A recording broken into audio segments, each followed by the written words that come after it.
adjacent to the beach, that year it was about a 6 to 8 foot vertical drop from the sidewalk down to the actual beach itself, because the sand all got dragged away. They ended up planting all these alpaca bushes up here in hopes that the roots would hold in as much sand every year. But today's a small day, actually.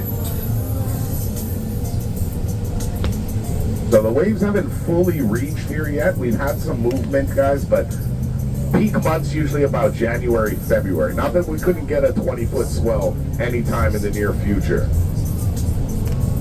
But the erosion that takes place along this coastline that again are caused by these yearly winter swells is so heinous, where we have homes that are situated along here where some of them are just mere inches from falling on over into the water, guys. Last October, with the first swell of that past winter year, one of the homes, the back half of it just broke off and just fell right into the water.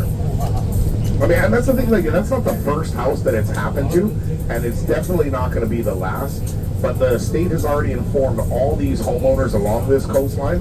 They told them we're no longer stepping in for anybody. Now is the time to retreat, because it's not so much of an if as it is a when. These guys are pretty well aware that when they purchase these homes, they have the high probability of losing square footages of their backyards yearly. I mean, even the road that we're traveling on, they do say eventually it'll need to be moved inland. They estimate about a 5 to 6 foot level sea rise here in Hawaii within the next 100 years.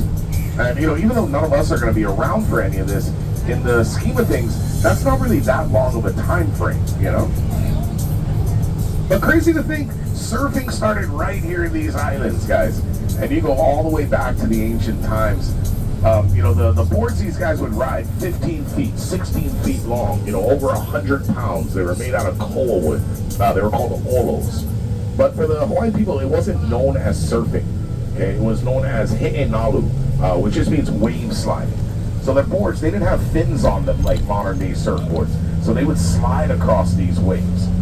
And it really is that one thing that is just so absolutely ingrained in our culture here. And we start from such a young age out there in the ocean. Like, we'll joke around with you. We tell you we don't learn how to swim here. Okay? Like, we learn how to not drown. Like, dude, it's just a way better description of what takes place.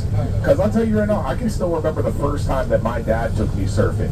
And when you're that young, I don't care what size the waves are for the day. They're huge, guys, okay? And now I've come full circle, and now I'm out there with my daughter, you know, I'm pushing her off into the waves, and I tell you what, the first time that kid stood up on a surfboard, just to watch her face light up was like the greatest experience as a father. And then, of course, you know, she fell off right afterwards, but that's fine. Yeah, because that's what's supposed to happen. You know, you got to let them panic for a second, let them get hit in the face by a couple of waves before you pull them back up. They got to learn too, you know?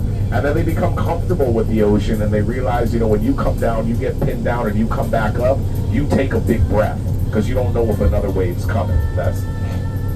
So again, I'll mention it. There's one thing I just absolutely implore all of you guys to try while you're here on the island, and I do not care how old you are. Okay? Everyone should try surfing, because it's not about looking good. It's solely about having a good time. Okay, the best surfer out there is the one that's having the most fun.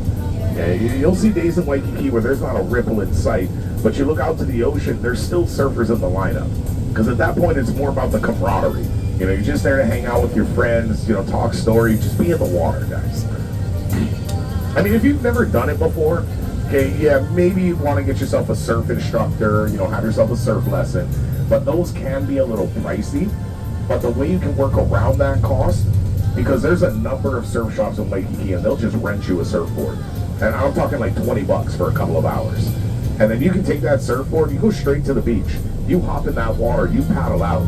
Except what you're going to do is you're going to paddle out right next to the surf instructor who's already giving the lesson, guys. All right? Straight up. You just listen to what he says. Okay? Now it's free. What is he going to tell you? Stop listening to me? Like, come on. I got loopholes for days, guys. Just realize I'm not cheap, okay? I'm broke. There's a difference, all right? Now for snorkeling, today would be that in-between day where you could totally get it done. So if you find yourself on this side and it's a calmer day, guys, right here on the right, this is known as Sharks Cove. Yeah, Sharks Cove. And it's not called Sharks Cove because there's a bunch of sharks here. Okay? It's not that they couldn't be here, but back in the day there was a butcher who had his shop across the street, and at the end of his day he would collect all of his meat scraps, he would throw them in the water, and it would attract all the sharks. But they don't do that anymore. This is a chill spot. They don't need to. There's lots of meat in the water already. I will say you want those reef shoes, the water shoes, for this location, because that lava rock out there is sharp, guys, all right? Isn't that the snorkeling place? Yeah, that's a spot to snorkel. Absolutely.